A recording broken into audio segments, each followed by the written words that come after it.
how to use different strategies to develop your leadership superpowers, you absolutely want to learn about the skill of strategic silence.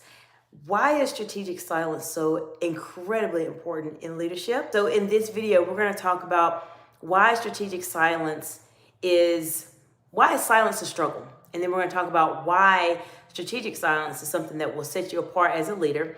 And then I'm going to give you a couple strategies as to when you need to use strategic silence to make a bigger impact on what you are saying as a leader. So as a leader, if you can start mastering it, this will become your superpower. It is either before you are making a very big, impactful statement, or after you have made a very big or impactful statement as a leader.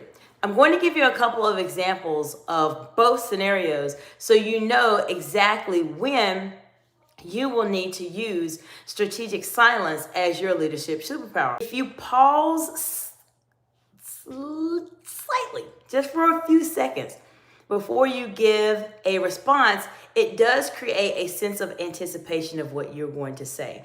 This itself is a superpower because many people do not know how to use silence strategically before they respond to a scenario.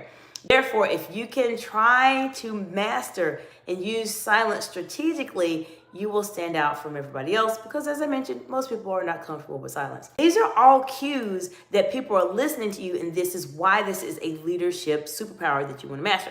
As I mentioned, this is a leadership superpower. It does initially, but the more that you practice silence and adapting to it and becoming more comfortable with it, then you will start to develop your own leadership superpower, which will make you stand out from everybody else.